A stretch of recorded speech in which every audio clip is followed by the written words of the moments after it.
Item ಯಾವುದೇ ಇರಲಿ try ಮಾಡಿ ಆಚಿ ಚಿಕನ್ ಮಸಾಲಾ. ಆಚಿ ಚಿಕನ್ ಮಸಾಲಾ. ಸುದ್ದಿ, ಭಾರತದ ರಾಷ್ಟ್ರೀಯ ಭದ್ರತಾ ಸಲಹೆಗಾರ ಅಜಿತ್ ದೋವಲ್ ಸೌದಿ ಅರೇಬಿಯಾದ ರಿಯಾದ್ಗೆ ಭೇಟಿ ಕೊಟ್ಟಿದ್ದಾರೆ. ಏನು ಉದ್ದೇಶ? ಹಾರ್ಮುಜ್ನಲ್ಲಿ ಆಗ್ತಾ ಇರುವಂಥ ಬೆಳವಣಿಗೆಗಳನ್ನ ನಾವು ನೋಡ್ತಾ ಇದ್ದೀವಿ. ಅಮೆರಿಕ ಇರಾನ್ನ ಹಡಗುಗಳನ್ನು ಕಟ್ಟಿ ಹಾಕ್ತಾ ಇದೆ, ನೌಕಾ ದಿಗ್ಬಂಧನವನ್ನು ವಿಧಿಸ್ತಾ ಇದೆ. ನಿನ್ನೆ ಅಷ್ಟೇ ಭಾರತದ 2 ಹಡಗುಗಳ ಮೇಲೆ ಇರಾನ್ನ IRGC ಅವರು ದಾಳಿ ಮಾಡಿದ್ದನ್ನು ನೋಡಿದ್ದೇವೆ. ಇದೇ ಕಾರಣಕ್ಕಾಗಿ ಭಾರತಕ್ಕೆ ಒಂದು ಆತಂಕ ಶುರು ಆಗ್ಬಿಟ್ಟಿದೆ, ಇಂಧನದಲ್ಲಿ ಎಲ್ಲಿ ವ್ಯತ್ಯಯ ಆಗ್ಬಿಡುತ್ತೆ ಅಂತ. ಈ ಕಾರಣಕ್ಕಾಗಿ ಅವರು ಭೇಟಿ ಕೊಟ್ಟಿದ್ದಾರೆ ಅಂತ ಹೇಳ್ತಿದ್ದಾರೆ. ಹಾಗಾದ್ರೆ ರಿಯಾದ್ಗೆ ಭೇಟಿ ಕೊಟ್ಟಿದ್ದೇಕೆ ಅಜಿತ್ ದೋವಲ್? ಈ ಪ್ರಶ್ನೆ ಸಹಜವಾಗಿದೆ. ಹಾರ್ಮುಜ್ನಲ್ಲಿ ನಾನು ಆವಾಗಲೇ ಹೇಳಿದ ಹಾಗೆ ತೈಲ ಸಾಗಾಣಿಕೆಯ ಬಿಕ್ಕಟ್ಟು ಎದುರಾಗ್ತಾ ಇದೆ ಭಾರತದ ಮೇಲೆ. ಅದರ ನೇರ ಪರಿಣಾಮ, ಅತಿ ಹೆಚ್ಚು ಡಿಪೆಂಡೆನ್ಸಿ ನಾವು ಅದರ ಮೇಲೆ ಇದ್ದೀವಿ.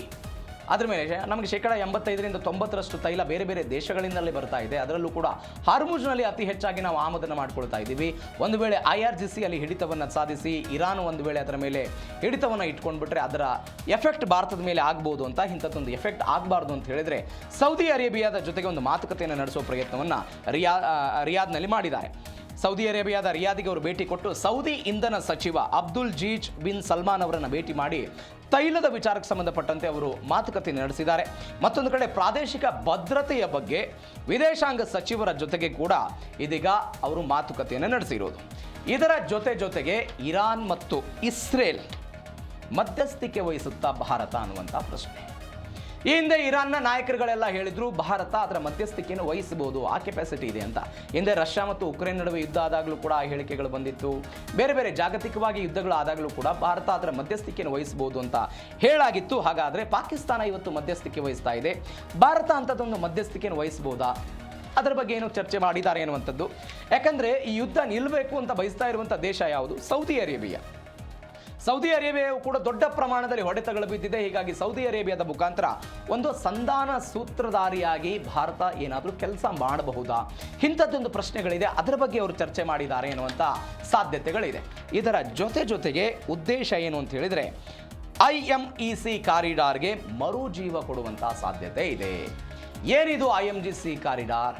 ಇದು ಭಾರತ ಮತ್ತು ಯುರೋಪಿಯನ್ ರಾಷ್ಟ್ರಗಳ ನಡುವೆ ಕೊಂಡಿಯಾಗಿ ಕೆಲಸ ಮಾಡುವಂತಹ ಯೋಜನೆ. ಈ ಯೋಜನೆಗೆ UAE ಬರುತ್ತೆ, ಸೌದಿ ಅರೇಬಿಯಾ ಬರುತ್ತೆ, ಮಧ್ಯಪ್ರಾಚ್ಯದ ಬೇರೆ ಬೇರೆ ದೇಶಗಳು ಬರುತ್ತೆ. ಈ ಯುದ್ಧದಿಂದ ಇದು ಸ್ಥಗಿತ ಆಗಿಬಿಟ್ರೆ ಈ ಯೋಜನೆಗೆ ದೊಡ್ಡ ಹೊಡೆತ ಬೀಳುತ್ತೆ ಎನ್ನುವಂಥ ಆತಂಕ ಇದೆ.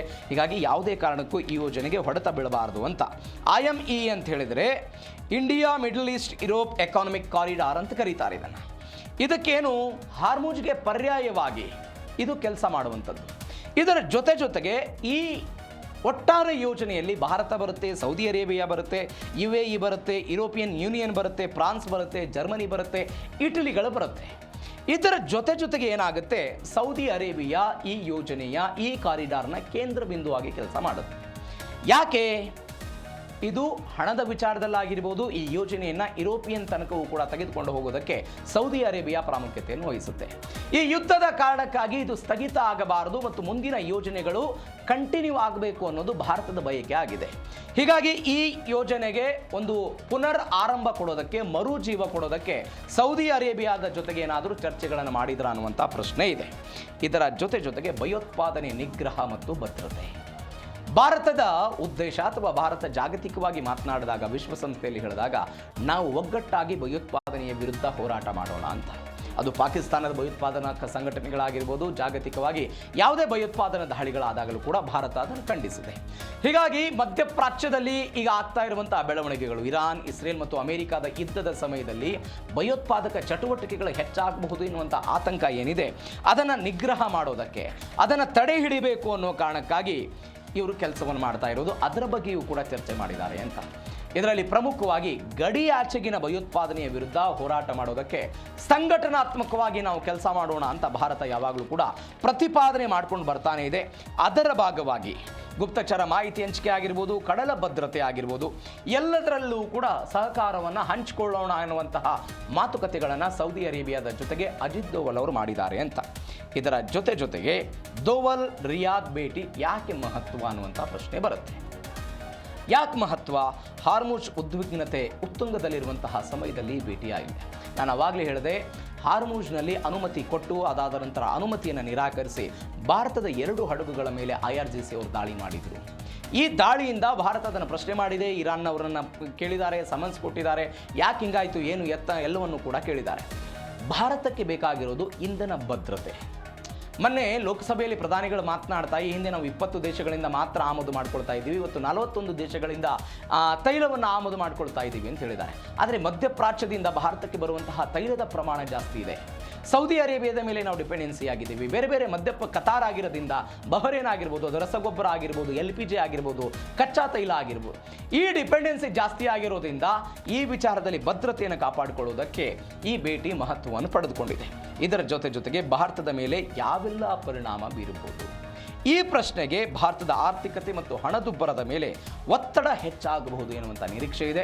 ಇದರ ಜೊತೆಗೆ ಕಡಲ ವ್ಯಾಪಾರದ ಮೇಲೆಯೂ ಕೂಡ ಇದು ಪರಿಣಾಮವನ್ನು ಬೀರಬಹುದು.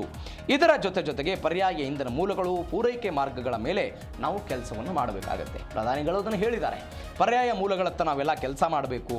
ಅದರ ಜೊತೆಗೆ ಹಾರ್ಮುಜ್ನಲ್ಲಿ ಏನಾದರೂ ಉದ್ವಿಗ್ನತೆ ಹೆಚ್ಚಾಗ್ಬಿಟ್ರೆ ತೈಲ ಬೆಲೆಗಳು ಜಾಸ್ತಿ ಆಗುತ್ತೆ. ಹೀಗಾಗಿ ಪರ್ಯಾಯದ ಆಪ್ಷನ್ಗಳತ್ತ ನಾವೆಲ್ಲ ಹೋಗಬೇಕಾಗಿದೆ ಅಂತ ಅವರೆಲ್ಲ ಹೇಳಿದ್ದಾರೆ.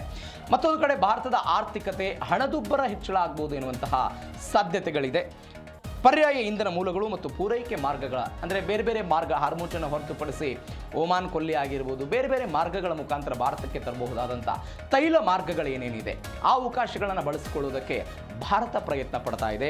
ಈ ಭಾರತದ ಪ್ರಯತ್ನವಾಗಿ ಅಜಿತ್ ದೋವಲ್ ಅವರ ಈ ಭೇಟಿ ಭಾರಿ ಮಹತ್ವವನ್ನು ಪಡೆದುಕೊಂಡಿದೆ. ಈ ಭೇಟಿಯಿಂದ ಯಾವೆಲ್ಲ ಸಾಧ್ಯತೆಗಳಾಗುತ್ತೆ, ಇದರಿಂದ ಭಾರತಕ್ಕೆ ಏನು ಲಾಭ ಆಗುತ್ತೆ ಸದ್ಯಕ್ಕಿರುವಂತಹ ಪ್ರಶ್ನೆ. ಬಟ್ ಅಜಿತ್ ದೋವಲ್ ಅವರ ಸೌದಿ ಅರೇಬಿಯಾದ ಪ್ರವಾಸ ಭಾರತಕ್ಕೆ ಒಂದು ಅತ್ಯುತ್ತಮವಾದ ಮಾರ್ಗವನ್ನು ತಂದುಕೊಡ್ಬೋದು ಅನ್ನುವಂಥ ಲೆಕ್ಕಾಚಾರಗಳು ಇದೀಗ ಸದ್ಯಕ್ಕೆ ಶುರುವಾಗಿದೆ.